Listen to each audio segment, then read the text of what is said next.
जवान हैं कि आजकल आपने देखा होगा लोगों के अंदर थोड़ी बहुत दिखावटी की भक्ति रह गई है।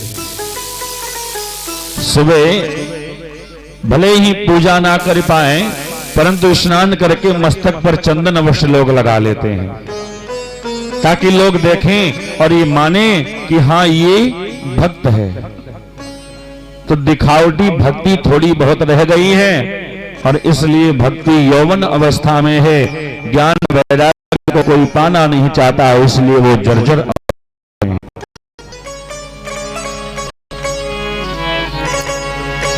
जीवन में याद रखना, जीवन में भक्ति है आवश्यक है। ज्ञान वैराग्य होंगे, भक्ति प्रगाढ़ हो जाएगी। वैराग्य का मतलब ये नहीं है, शास्त्र ये नहीं कहता, महापुरुष ये नहीं कहते कि आप वैरागी बन जाओ, जंगल चले जाओ, अकेले बैठ के भजन करिए जंगल में। केवल वही एक वैराग्य नहीं है, और भी वैराग्य हैं। कौन कौन से वैराग्य हैं? आपके मतलब का एक वैराग्य हम बताते हैं। संत महापुरुष कहते हैं जब भी हम कोई पूजा शुरू करते हैं, पंडित जी को बुलाते हैं तो पंडित जी जल पात्र लेकर के अपने ऊपर जल छोड़ते हैं और मंत्र बोलते हैं, अपवित्रः पवित्रो वा सर्वावस्थांगतो विवाह या स्मरेत पुंडरीकाक्षं सदा हि अभ्यंतरः शुचि। यही मंत्र बोलते हैं महाराज। क्यों बोलते हैं? बोले हैं प्रभु भक्त निवेदन करता है भगवान से, महाराज अपवित्रः पवित्रो वा,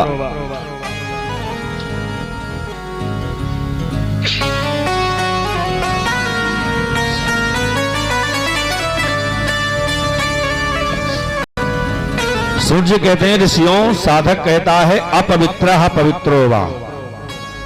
हे दीन बंधु, मैं पवित्र हूं या अपवित्र हूं मुझे नहीं मालूम। सर्वावस्थांगतो विवाह, मैं जैसी भी अवस्था में हूं,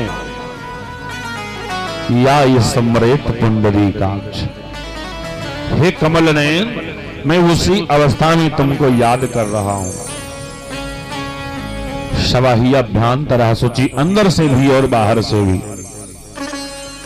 कहने का भाव सिर्फ इतना है कि आप किसी भी अवस्था में हो, आप स्नान किए हैं नहीं किए हैं इससे मतलब नहीं, आप पवित्र हैं या पवित्र हैं इससे मतलब नहीं है। बस मतलब किससे है कि आप 24 घंटे में कोई ऐसा क्षण ना बिताएं जिसमें भगवान का नाम ना हो। सुबह सो करके उठिए, शाम को सोने तक ना ज्यादा हो सके तो हर क्षण में अपने जिसको आप मानते हैं, राम जी को, कन्हैया जी को, राधा जी को, मैया जी को, जो भी आपके आराध्य देव हैं, मन में एक भाव हो जाए, हम राम जी के राम जी हमारे हैं। बस राम जी के हम हैं और हमारे कौन हैं? राम जी। जब ये भाव बना लोगे तो हमेशा के लिए वो तुम्हारा गुलाम हो जाएगा।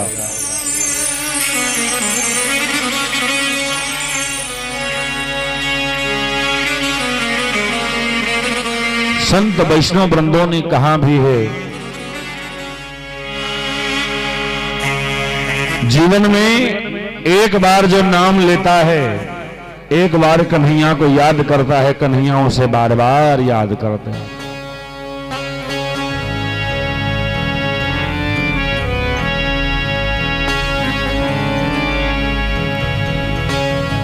रात्रि में हम बता रहे थे, भागवत का सबसे अंतिम श्लोक है,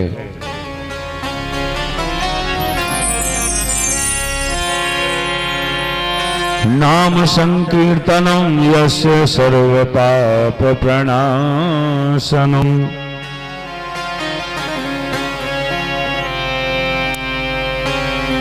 नाम संकीर्तनम यस्य सर्व पाप प्रणाशनम। प्रणमो दुख समस्त तम नमामि हरिम परम। नाम का संकीर्तन मात्र ही भगवान से मिलाने में सक्षम है।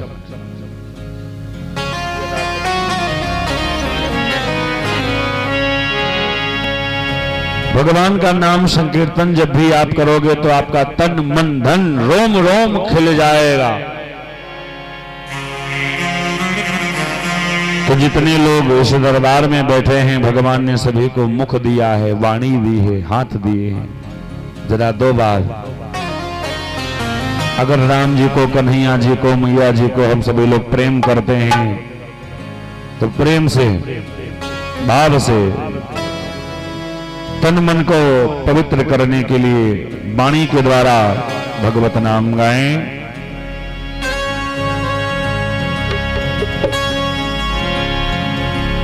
श्री राम जय राम जय जय राम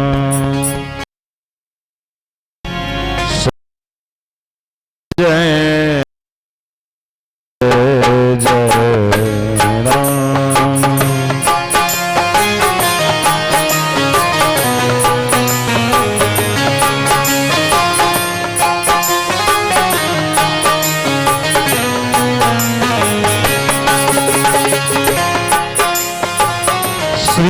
राम जय राम जय जय राम। देखिए, जब आप अपनी वाणी से गाएंगे लाभ तब है, इसलिए सब लोग आइए।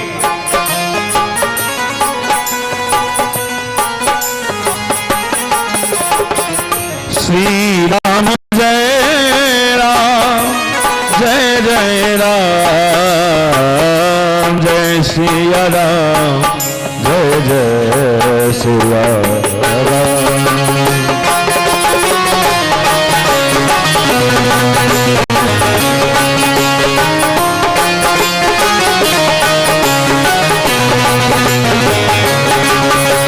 श्री राम जय राम जय जय राम, श्री राम जय राम, श्री राम जय राम जय जय राम,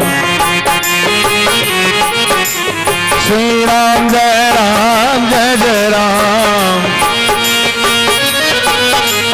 श्री राम जय राम जय जय राम, श्री राम जय राम जय जय राम, श्री राम जय राम जय जय राम, श्री राम जय राम, श्री राम जय राम जय जय राम, श्री राम जय राम जय जय राम।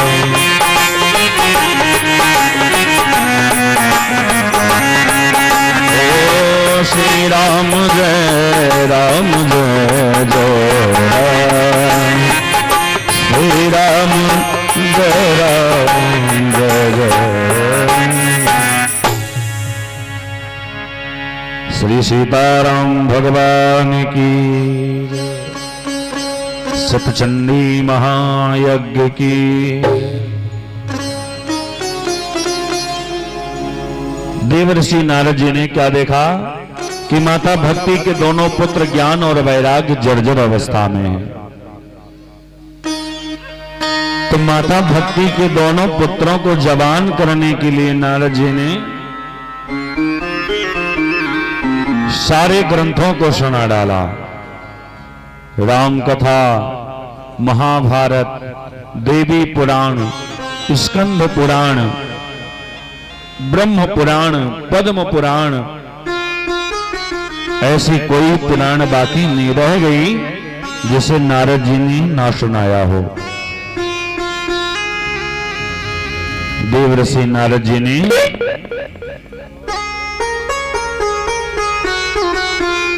पुराण सुनाना प्रारंभ किया।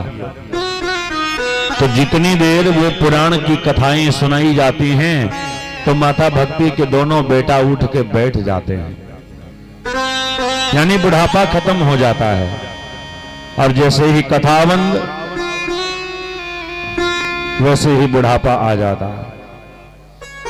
ये देख करके नारद जी बड़ा परेशान कि मैं दवाई भी कर रहा हूं और फायदा उतनी देर है जितनी देर दवाई का असर रहता है, और दवाई का असर खत्म यानी मरीज फिर से बीमार। नारद जी ने मन में सोचा किसी अच्छे डॉक्टर को और दिखाया जाए। देखिए, जब आप किसी छोटे डॉक्टर के पास पहुंचोगे तो उसके झोले में जितनी दवाइयां होंगी वो सारी पहले आप ट्रीटमेंट करके देखेगा कि कौन सी लग जाए कौन सी लग जाए, और जब बस के बाहर हो जाएगी बीमारी तब कह देगा इन्हें ले जाओ किसी अच्छे हॉस्पिटल में दिखाओ, मेरे बस की बात नहीं है। वही नारद जी ने भी किया। नारद जी ने माता भक्ति से कहा, देवी चिंता ना करो, तुम्हारे पुत्र अवश्य ही ठीक हो जाएंगे, परंतु थोड़ा समय लगेगा। समय कैसा? बोले देवी तुम यहीं रुको, मैं अभी आता हूं। और दौड़ करके पहुंच गए अपने बड़े भाई के पास। इनके बड़े भाई कौन है? सनक, सनंदन, सनातन और सनत कुमार। ये ब्रह्मा जी के मानस पुत्र हैं। नारद जी पहुंचे, प्रणाम किया। सनत कुमारों ने कहा आइए देवर्षि, कैसे आना हुआ? नारद जी ने कहा भैया माता भक्ति के दो पुत्र ज्ञान और वैराग्य इस कलयुग के प्रभाव से जर्जर हो गए। मैंने नाना पुराण की कथाओं का व्याख्यान किया परंतु कोई प्रभाव नहीं पड़ा। उतनी देर वो ठीक होते हैं जब तक कथा चलती है, और उसके बाद में फिर से वही सनत कुमारों ने कहा, हे नारद, क्या तुमने श्रीमद् भागवत जी की कथा श्रवण कराई है? नहीं महाराज। नारद जी को आदेश किया, हे देवर्षि, इस कलयुग में मुक्ति देने वाली अगर कोई औषधि है तो वह है भागवत कृपा।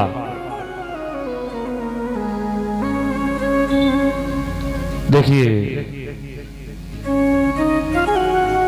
भागवत की इतनी महिमा बताई गई है। रामचरितमानस यानी रामायण हमको क्या सिखाती है? रामायण हमको जीवन जीना सिखाती है।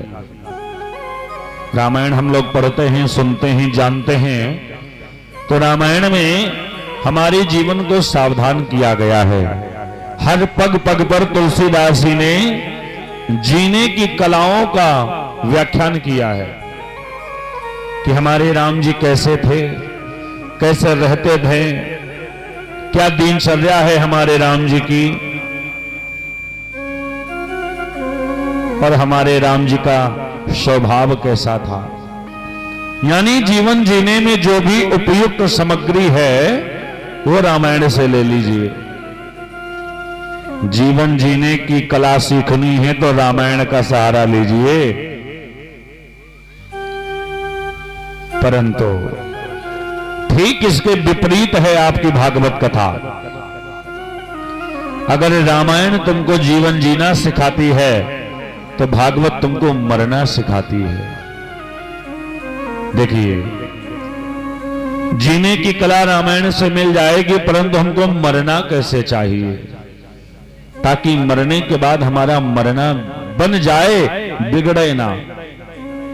आगे की कथा में आप सभी लोग सुनेंगे, परीक्षित जी को 7 दिन में मरने का श्राप लग गया। तो उन्होंने अपनी मरनी को संभाला है कि मुझे कैसे मरना है, क्या करके मरना है, ताकि हमारा इतिहास के पन्नों में नाम अमर हो जाए। सो भागवत जी की महिमा हमें मरना सिखाती है कि मरना अटल सत्य है। ध्यान देना, मरना अटल सत्य है, मरना एक दिन सभी को है, परंतु कैसे मरना है, क्या करके जाना चाहिए, ये कला हमें भागवत जी की कृपा से मिलेगी। सो उन्हीं की महिमा में 7 दिन गोता लगाने हैं। सनत कुमारों ने माता भक्ति के पुत्रों को भागवत जी की महिमा को सुनाया। श्री भागवत जी की इतनी कृपा है। यहां पर एक बड़ा सुंदर दृष्टांत बताते हैं सूत जी महाराज। ऋषियों, आज तक तुम्हारे इस धरती पर कोई ऐसी दवाई, अच्छा आप लोग बताइएगा, आज भैया कोई ऐसी दवाई है कि आप बैठे हो अपने गांव में, डॉक्टर साहब बैठे हो लखीमपुर में, और वहां से कोई इंजेक्शन दे दें आपकी तबीयत यहां ठीक हो जाए? है कोई ऐसी दवाई? नहीं है ना। परंतु हमारे सदग्रंथों में है। सनत कुमार और नारद जी दूसरे स्थान पर कथा कर रहे हैं और माता भक्ति और ज्ञान वैराग्य श्री धाम वृंदावन में यमुना के किनारे बैठे हैं। दूरी आपस की बहुत है, परंतु ज्ञान वैराग्य के नाम से कथा हो रही है। सो कथा का प्रभाव इतना है कि ज्ञान वैराग्य 7वें दिन स्वस्थ हो गए। माता भक्ति ने देखा श्री भागवत जी की महिमा को श्रवण करने से,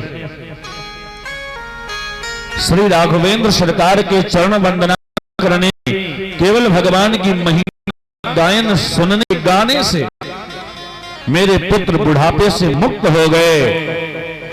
काल योगेन जर्जरो, जो काल के मुख में समाने वाले थे वो स्वस्थ हो गए। सो माता भक्ति नाचने लगी, करने लगी। धन्य है प्रभु आपकी महिमा।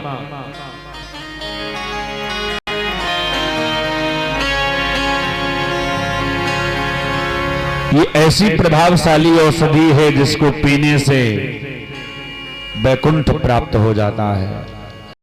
माता भक्ति कहती हैं, इस कलयुग में एक चीज आप मान लीजिए, इसके अतिरिक्त इस संसार में और कुछ भी नहीं है कि कलयुग केवल हरि गुण गाहा,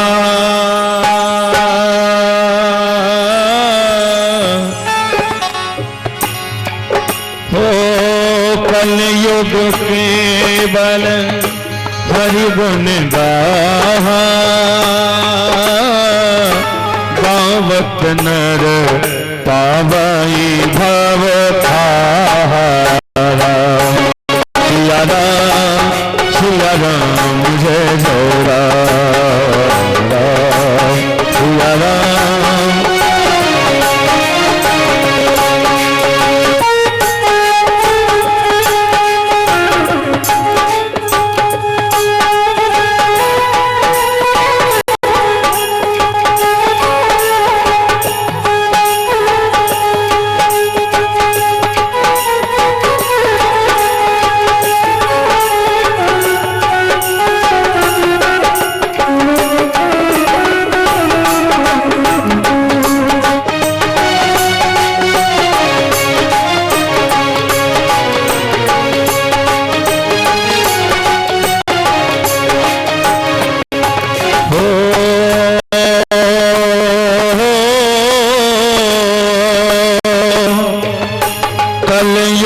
केवल हरि गुण गाहा,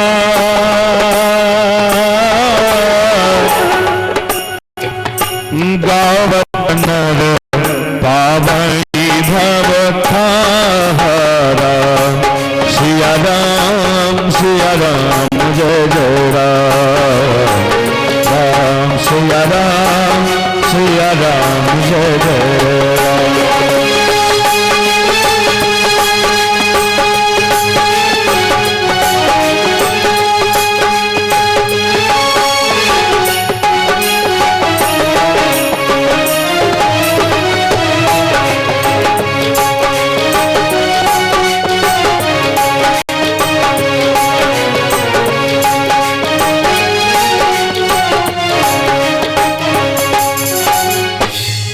माता भक्ति ने कहा, आज मैंने प्रत्यक्ष देख लिया है कि कल जुग केवल हरि गुण गा। इस कलयुग में भगवान के नाम को गाते रहो, भव से बेड़ा पार हो जाएगा। और इतना ही नहीं, गावत नर पावई भव था। जो जीवन में कभी था नहीं लगा पाते, हमको करना क्या है, अपना मार्ग ढूंढने से नहीं पाते, जीवन की राह में भटक चुके हैं, अपने धर्म से वंचित रह गए, धर्म से बिलख गए हैं, उनको धर्म का मार्ग दिखाती है रामायण। भगवान की भक्ति, भगवान के नाम की महिमा। माता भक्ति के दोनों पुत्र ज्ञान वैराग्य उठ करके बैठ गए। ये देख करके माता भक्ति बड़ा प्रसन्न है, भगवान का धन्यवाद देने लगी। सूर्य कहते हैं, ऋषियों कोई भी कार्य आप जीवन में करिए, ध्यान देना। आजकल सबसे बड़ी समस्या यह है कि अगर कोई काम बन जाए, कोई काम छोटा हो बड़ा हो बन जाए, तो हम चारों तरफ बताते घूमते, देखो मैंने ये काम बनाया है, मेरा ये काम बन गया, बड़ी मेहनत किया, मेरा ये काम हो गया। और जरा सा कोई काम बिगड़ जाए, तब ये नहीं कहेंगे मेरा काम मैंने बिगाड़ा है ना, तब बिगाड़ने वाला कौन? भगवान।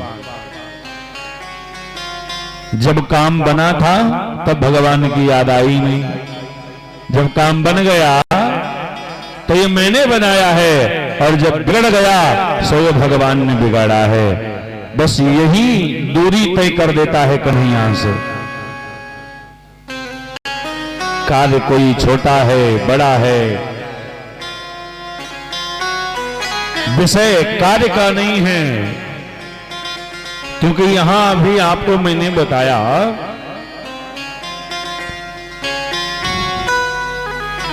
माता भक्ति की कैसी दशा है।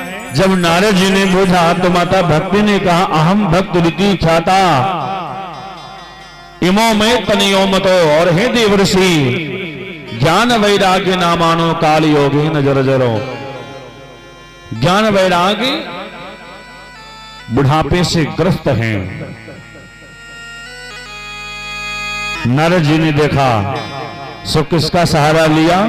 श्री भागवत जी का। और भागवत जी की कितनी महिमा कि ज्ञान वैराग्य स्वस्थ हो गए। तब माता भक्ति कहती है, कल जुग केवल हरि गुण गाहा, और गावत नर पावई भव थाहा। फिर भगवान का धन्यवाद कर रही है माता भक्ति कि प्रभु आपने मुझ जैसे अनेक भक्तों का कल्याण किया है। आपको जैसा उदार होना संसार में संभव नहीं है। जीवन में हमेशा याद रखना, ऊपर वाला जो बैठा है वो सबका मालिक है। कोई काम आपका बन जाए तो है, वो बनाने वाला कोई दूसरा है। काम बनने पर उसका धन्यवाद करो। अगर कोई गलती से बिगड़ गया है तो उसका धन्यवाद करो। बिगड़ने वाला भगवान ने कब में निपटा दिया है। हर समस्या में, हर घड़ी अपने कृष्ण की याद जीवन बीतता है, वही जीवन सार्थक माना गया है। नाम संकीर्तनम यस्य सर्व पाप प्रणाशनम। सारे पापों को जो दूर भगाता है वो है भगवान का नाम। इसलिए उसके नाम को जरूर दोहराते रहो।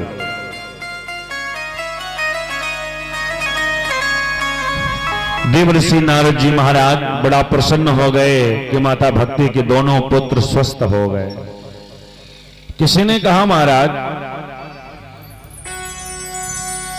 माता भक्ति ज्ञान वैराग्य का कल्याण हो गया, परंतु मैंने सुना है कि ये जीवित भक्ति जो माता भक्ति हैं, इनकी कृपा सब पे रहती है। अगर कोई जीते जी भक्ति करके मर जाए तो उसका तो कल्याण हो जाता है, जो भक्ति करके ना मरे। अब देखिए शौनक ऋषि बड़ी सुंदर बात पूछ रहे हैं। शौनक ऋषियों ने प्रश्न किया, महाराज कोई जीते जी सत्कर्म अच्छा कर्म करके मर गया तो उसे तो भगवत गति मिल जाती है, परंतु जिसने दुष्कर्म किया हो, अनाचार, पापाचार, व्यभिचार, जीवन भर अत्याचार, पापाचार यानी पाप ही पाप जिसने सारी जिंदगी किए हो और फिर मर गया हो, उसका कल्याण कैसे होगा महाराज? सूर्य जी कहते हैं, ऋषियों भागवत हर मर्ज की दवा है। इसी भागवत में आप सभी ने सुना होगा, एक बड़ा सुंदर प्रसंग आता है।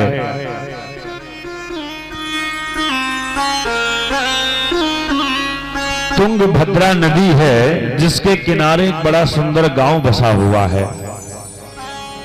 सूर्य जी कहते हैं, ऋषियों तुंगभद्रा नदी के किनारे बड़ा सुंदर सा एक गांव है, जिस गांव का नाम है उत्तम नगर।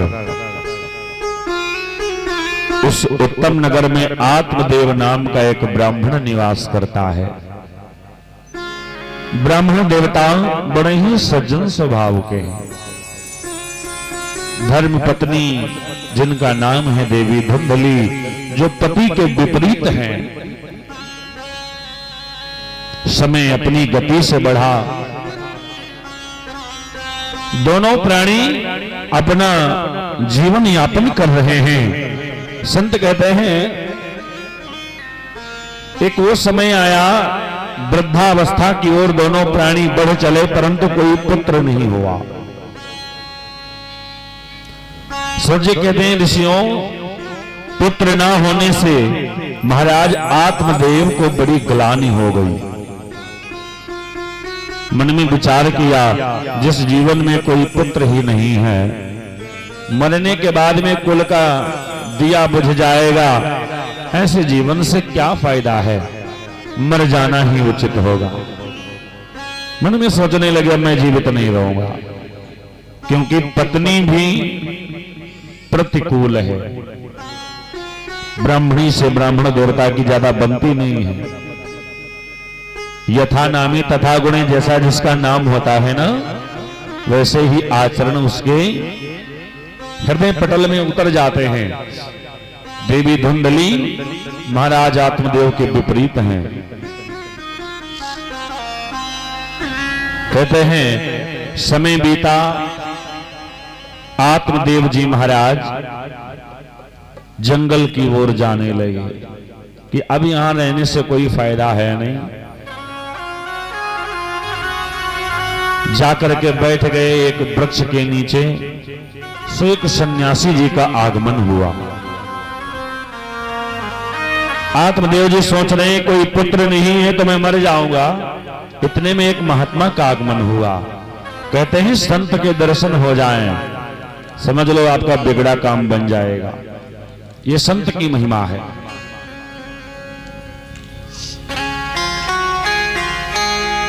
संत जी ने देखा ब्राह्मण देवता के चेहरे पर उदासी है। बुझा, हे विप्रदेव क्या भया? चारों दिशाओं में प्रसन्नता छाई है और मेरे ब्राह्मण देवता परेशान हैं, क्या हो गया? आत्मदेव जी कहने लगे, हे मुनिवर, यह जीवन बीता जा रहा है। मानस में 4 सुख बताए गए हैं। तुलसीदास ने लिखा है कि पहला सुख निरोगी काया,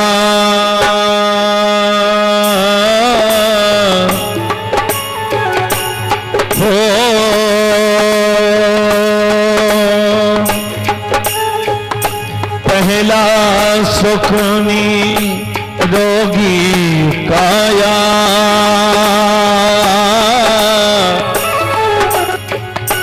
दूसरा सुख घर में हो माया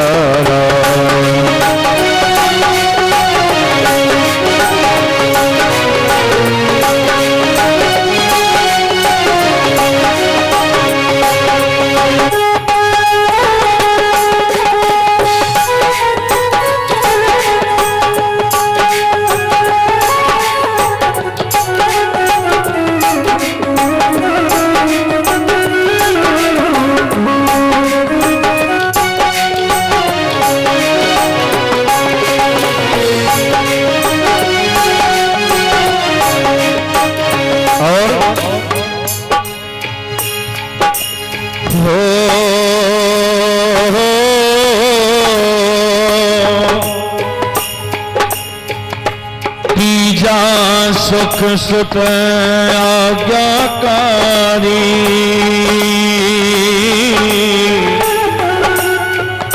चौथा सुख सुलक्षणा नारी राम सिया राम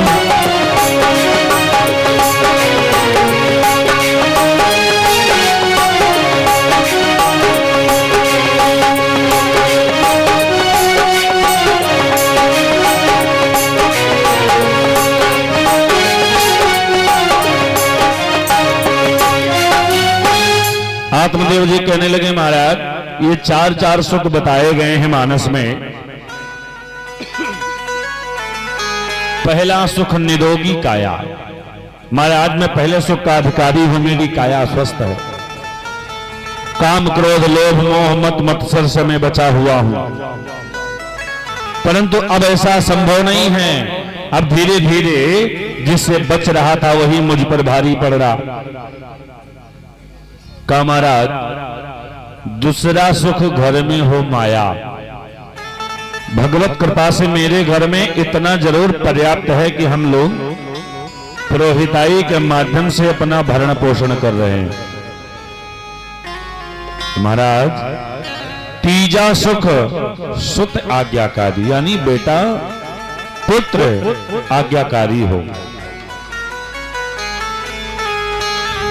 और चौथा सुख सुलक्षणा नारी। महाराज ये दो सुख से मैं वंचित हूं, क्योंकि मेरी ब्राह्मणी जो है ना वो भी मेरे प्रतिकूल है। और रही बात पुत्र की, जो मुझे नहीं मिला है। सन्यासी कहने लगा अच्छा महाराज तो इसमें परेशान होने की क्या बात है, जरा अपना हाथ दिखा। अब ब्राह्मण देवता का हाथ देखा तो पहले से ही परेशान थे। सन्यासी ने और लंबी कहानी सुनाई। कहा महाराज आप इस जन्म में रो रहे हो, आपको 7 जन्मों में बेटा बेटी नहीं मिलेगा। अब आत्मदेव जी के अंदर और भी पीड़ा उठी। महाराज ये क्या कह दिया? बोले हाँ महाराज ये तो सत्य है, क्योंकि आपको 7 जन्मों में भी कोई पुत्र या पुत्री का योग नहीं है। आत्मदेव जी चरणों में गिर गए, हे करुणा निधान, न ज्यादा को सही तो इस जन्म में एक पुत्र तो बनता है, इसलिए आप कृपा करिए। संत के सानिध्य में जाने से मुझे पता है सब मिल जाता है। आत्मदेव जी को संत ने आशीर्वाद रूप में एक फल दे दिया। कहा ले जाओ। ज्यादा जिद करने लगे जब आत्मदेव जी तो फल दिया। संत ने कहा ले जाओ, पत्नी को खिला देना।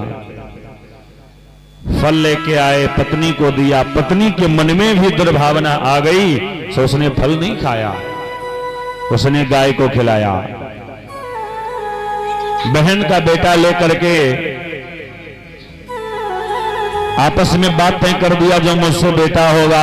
बहन ने कहा वो मैं ला करके तुझे दे दूंगी, तो बता देना ये मेरा पुत्र है। धुंधली ने कहा ठीक है। फल को गाय को खिला दिया। 9 महीने तक नाटक करती रही, बहन का बेटा ले लिया। आत्मदेव जी बेचारे सीधे विधे ब्राह्मण, इन्हें क्या पता समय अपनी गति से बढ़ा। मंगल बधाइयां बजी कि घर में पुत्र हुआ है। गाय के गर्भ से भी एक बालक ने जन्म लिया। ब्राह्मणों को बुलाया तो जो गाय का पुत्र है उसका नाम रखा गोकर्ण। गो माने गाय, कर्ण माने कान। जिसके कान गाय के समान हो, शरीर इंसानों के जैसा हो। जो गाय का बेटा है ना, उसका शरीर हमारे तुम्हारे जैसा है, परंतु कान गाय के जैसे हैं।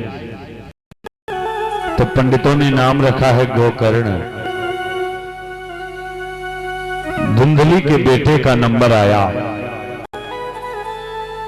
तो उसने कहा महाराज मेरा नाम धुंधली, तो मैं अपने पुत्र का नाम मिलता जुलता रखूंगी। तो पुत्र का नाम रखा धुंधकारी। यथा नामी तथा गुणे। संत कहते हैं दोनों पुत्र धीरे धीरे बड़े होने लगे। तो लिखा है भागवत जी में सीधे, गोकर्ण पंडितो ज्ञानी धुंधकारी महाखला। जो गाय का बेटा है गोकर्ण पंडितो ज्ञानी, बड़ा ही ज्ञानवान हो गया वो पुत्र। परंतु जो धुंधली का बेटा है जिसका नाम है धुंधकारी, धुंधकारी महाखला, वो उसकी वृत्ति राक्षसों वाली पड़ गई। ऋषियों ने प्रश्न किया है महाराज जिसने पाप करके प्राण छोड़े हो उसका कल्याण कैसे होगा? आप ध्यान से सुनना। धुंधकारी तामसी वृत्ति का हो गया। 3 प्रकार के गुण होते हैं संसार में, और इन्हीं 3 गुणों में हम और आप जीवित हैं। देखिए 3 गुण कौन से हैं? एक होता है रजोगुण, दूसरा तमोगुण और तीसरा सतोगुण। अब किसके अंदर कौन सा है ये कैसे पता लगेगा? देखिए जब आपका मन भक्ष खाने में लालायित होने लगे, गंदी वृत्तियों की ओर मन भागे, तो समझ जाना कि मेरे अंदर तामस उत्पन्न हो रहा है, यानी राक्षसों का गुण जागृत हो रहा है। ये बड़ा हानिकारक होता है, इसे बचना चाहिए। तमोगुण से बचिए। रही बात रजोगुण की, तो रजोगुण न ज्यादा कम होना चाहिए और ना ही इसकी अति होनी चाहिए, इसको बहुत नॉर्मल रखना चाहिए। रजोगुण का प्रभाव जीवन में ज्यादा भी उचित नहीं है। सबसे ज्यादा प्रभाव जीवन में का होना चाहिए सतोगुण का। सात्विक प्रवृत्ति का इंसान हो। जो आप लोग कर रहे हैं, बैठे भगवान का भजन कर रहे हैं, कीर्तन गा रहे हैं, गांव में यज्ञ हो रही है उसमें हाथ बटा रहे हैं, ये क्या है? ये सतोगुण है। भगवान की भक्ति में जुड़ने से सतोगुण बढ़ता है। बोले ये कितना ठीक होता है? बोले इसको जितना बढ़ा पाओ, जितना हो जाए उतना कम है। परंतु धुंधकारी के अंदर तमोगुण उत्पन्न हो गया। दोनों बच्चों का यज्ञोपवीत संस्कार करना चाहते हैं आत्मदेव जी महाराज। तो बड़े बेटे का तो हो गया जो गाय का बेटा है। जब नंबर आया धुंधकारी का, तो धुंधकारी से कहा बेटा यज्ञोपवीत करवाना है। तो धुंधकारी कहने लगा महाराज हमारी कुछ शर्तें हैं, शर्तें मंजूर कर लो, फिर जनेऊ पहन लेंगे, कोई बात नहीं है। आत्मदेव जी ने कहा बोलो। तो पंडितों से अपनी शर्तें बताने लगा धुंधकारी। महाराज जीवन में कभी स्नान नहीं करेंगे। अब कहीं जा रहे हैं, पैर फिसल जाए, कीचड़ में गिर जाए, कीचड़ लग जाए, तो जीवन में 1-2 बार स्नान हम जोड़ते नहीं हैं और स्नान हम करेंगे नहीं। अब दूसरी शर्त हमारी ये है विष्ठा यानी गंदगी छोड़ के बाकी सब कुछ खाएंगे पिएंगे। पंडित जी ने कहा तीसरी शर्त बताओ। कहा महाराज तीसरी शर्त हमारी ये है कि हम उजाला रोज करेंगे। उजाला कैसा? तो धुंधकारी कहने लगा महाराज उजाले का मतलब ये है चाहे किसी का घर फूंक दें, चाहे किसी का खेत फूंक दें, मतलब उजाला होना चाहिए बस। पंडित जी कहने लगे और बताओ। कहा एक शर्त हमारी ये है कि एक हत्या रोज करेंगे, चाहे किसी के जानवर को मार दें, चाहे किसी के पुत्र को मार दें, परंतु एक हत्या हम रोज करेंगे। पंडित जी ने मन में विचार किया इतने अच्छे कर्म तुम बेटा पहले से ही कर रहे हो और आगे करोगे तो यज्ञोपवीत पहनने की तो आवश्यकता तुमको है नहीं, क्योंकि यज्ञोपवीत वाला ब्राह्मण ना तो भक्षा भक्ष खा सकता है और ना ही मांस मदिरा पान कर सकता है और ना ही जिसका नाम ही ब्रह्म फांस है, जो ब्रह्म की फांस में बंधा है, वो अधर्म का कोई कार्य नहीं कर सकता, वो धर्म वृत्ति से जुड़ा रहेगा। सो धुंधकारी का जनेऊ नहीं भया, ऐसे ही छोड़ दिया। संत कहते हैं धुंधकारी की लीला आगे बढ़ी, चोरी करने लगा, मांस मदिरा खाने पीने लगा। जब ये गोकर्ण जी ने देखा तो संतों की मंडली में चले गए, पिताजी को उपदेश किया। तो आत्मदेव जी ने भी घर छोड़ दिया और घर में बचे दो लोग, केवल धुंधली और धुंधकारी बस। धुंधकारी की मां धुंधकारी से बड़ा प्रेम करती है। धुंधकारी ने कहा मैया तिजोरी की चाबी दे दीजिए। मैया ने कहा बेटा चिंता ना करो, शाम आने दो, शाम को दे दूंगी। शाम आई। अब मैया के पास अगर कुछ हो तब तो चाबी दे दें। शाम आई, धुंधकारी फिर आया, मैया चाबी दे दीजिए। बेटा चिंता ना करो, सुबह आने दो, सुबह चाबी मिल जाएगी। धुंधकारी को लगा मेरी मां मुझे बेवकूफ बना रही है, सो उठाया डंडा धुंधकारी ने और लगी सेवा होने धुंधकारी की मां की।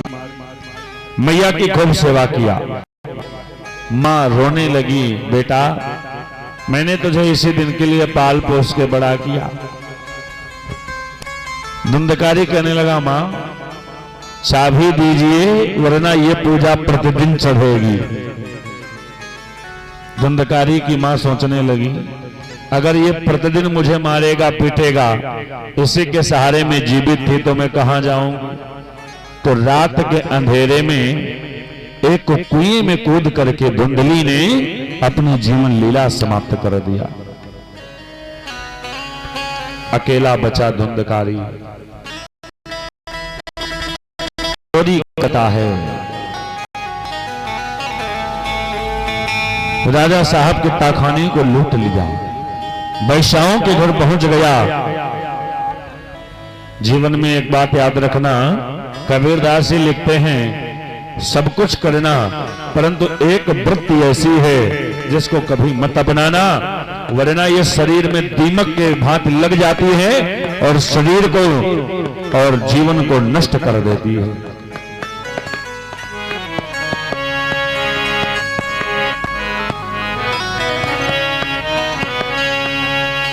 कबीरदास जी ने लिखा है कि धुंधकारी वैश्याओं के घर जाता आता रहता है और यहां सावधान किया जाता है कि वैश्यावृत्ति वालों के लिए 3 चीजें बड़ी घातक हैं कि पर नारी पैनी छुरी 3 ठोर से खाए, धन नोचे यौवन हरे साथ नरक ले जाए, साथ नरक ले जा मेरे मेरे तब नारी तनी छोड़ी तब नारी तनी छोड़ी तीन ठोर से धन नोचे यौवन हरे साथ नरक ले जा साथ नरक ले जा।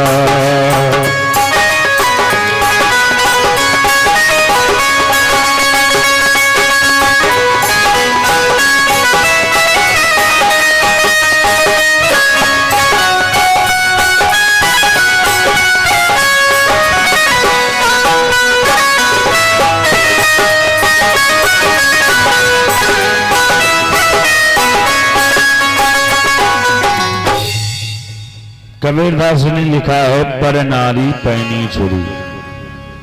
पर स्त्री गमन करने वाला जीवन में हमेशा याद रखे पर नारी पैनी छुरी तीन ठोर से खाए। वो तीन जगहें कौन सी हैं? देखिए धुंधकारी ने वैश्यावृत्ति अपनाया, शराब पीता है, चोरी करके आया, वैश्याओं के पास ठहरा, तो तीन चीजें की भी गई हैं, तीन चीजें हमारी आपकी भी जाती हैं। धन नोचे, आपका धन चला जाएगा। आपने अपने परिवार को छोड़ के दूसरे के परिवार को अपना समझ करके दूसरे की पत्नी के ऊपर कुदृष्टि डाल करके जीवन बिताना शुरू किया तो आपका पहला तो धन जाएगा, दूसरी चीज जवानी चली जाएगी, यौवन हरे। मान लिया आपने ऐसे कार्य किए सो आपका धन चला गया, यौवन चला गया, जवानी का समय बीत गया, फिर तो पीछा छूट जाए, परंतु नहीं।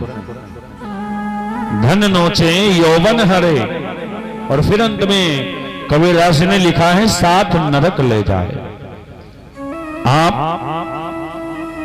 दोनों प्राणी नरकगामी हो जाएंगे, और ये केवल पुरुषों के लिए ही नहीं है, चाहे स्त्री वर्ग हो पुरुष वर्ग हो, जो भी ऐसे कर्तव्यों में सम्मिलित होता है पाप के भागी दोनों बराबर होते हैं। जो सजा हमारे लिए है वो आपके लिए। धुंधकारी इन तीनों चीजों को गंवा बैठा, तीनों धाराएं इसके ऊपर लग गईं।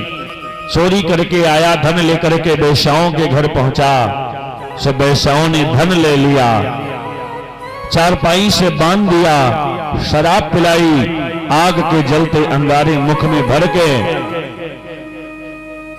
दोनों नासिका छिद्रों को बंद कर दिया। श्वास न लेने पाने के कारण बेचारे का देहांत हो गया, देह का अंत हो गया। परंतु मरने के बाद भी धुंधकारी महाभयानक प्रेत योनि में जा पहुंचा। वेश्याओं ने उसकी लाश को उसी के आंगन में दफना दिया। भाई को पता चला, गोकर्ण जी महाराज जी ने खूब पिंडदान किया, गया कर दी कि मेरे भाई को मुक्ति मिल जाए, परंतु नहीं। कुछ वर्षों के बाद में जब महाराज वापिस आए, सो धुंधकारी से इनकी मुलाकात हुई। धुंधकारी ने बताया, भैया मेरी मुक्ति नहीं हुई है, क्योंकि भेष बदल बदल के डरवाने का प्रयत्न कर रहा था।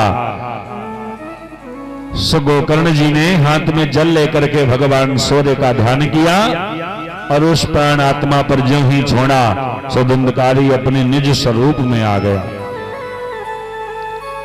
सारा हाल सुनाया। भगवान सूर्य से निवेदन किया प्रभु मुझे बताइए भाई की मुक्ति के लिए हमें क्या करना चाहिए। सो भगवान सूर्य ने बताया है, हे गोकर्ण जी, भाई को मुक्ति दिलाना चाहते हो तो भागवत रूपी सुधा अमृत पान कराओ। श्री भागवत का आदेश हुआ भगवान सूर्य के द्वारा, सुंदर सा व्यास मंच बनाया और धुंधकारी को लगे कथा श्रवण पान कराने। परंतु मरा हुआ व्यक्ति कैसे कथा श्रवण करे? धुंधकारी की प्राणात्मा आती है, हवा का झोंका लेके चला जा। एक बांस पड़ा है, जिस बांस में धुंधकारी छिप गया जाके। 7 दिन उसी में बैठा रहा, कथा श्रवण करता रहा। बड़ा पावन सुखद समय आया, भगवान स्वयं विमान लेके आए। धुंधकारी दिव्य देह धारण करके उस विमान में बैठा। दिव्य स्वरूप भगवान के साथ में ही वो गमन किया। और भी जो राम की कथा सुन रहे थे उन्होंने प्रश्न किया, मेरे अंदर ऐसी क्या त्रुटि हो गई कि मुझे विमान से वंचित रखा गया? तो बताया, जो नियम स्वयं धुंधकारी ने चलाया है वही आप चलाइए। पुनः धारा प्रवाह कथा सुनाई गई और समस्त ग्रामवासियों का कल्याण हो गया। सूर्य कहते हैं, ऋषियों, धुंधकारी पाप करके गया है, अत्याचारी है, दुराचारी है। परंतु देखिए, एक भाई ने भाई के लिए श्री किशोरी जी का सहारा लिया, यानी श्री भागवत जी का सहारा लिया। तो कहते हैं ये वांगमयी प्रतिमूर्ति है भगवान की। भगवान बालकृष्ण की ये वांगमयी प्रत्यक्ष मूर्ति है। इसके सन्मुख बैठ करके जीवन मात्र का उद्धार हो जाता है, जीव का कल्याण हो जाता है। धुंधकारी ने आश्रय लिया, भाई ने मदद के स्वरूप में अपने भाई को कथामृत पान कराया। सो जो जीवित रह करके ये कार्य करते हैं उनका तो कल्याण होता ही है, परंतु जो मर गए हैं अगर उनके नाम से उनके परिवारजन अपने पितरों के लिए, हम आप अपने पितरों के लिए अगर श्री भागवत जी की महती कृपा श्रवण करते हैं तो हमारे जितने भी पितृ देवता हैं सबको मोक्ष मिल जाता है। तो रामायण हमें जीवन जीना सिखाती है, परंतु भागवत हमें मरना सिखाती है। जीते जी क्या करना है? रामायण उठा करके आप ज्ञान प्राप्त करें, परंतु हमें मरना कैसे है? श्री भागवत जी की कृपा से हमें मिलता है। इसलिए दोनों ही जीवन के दो पहलू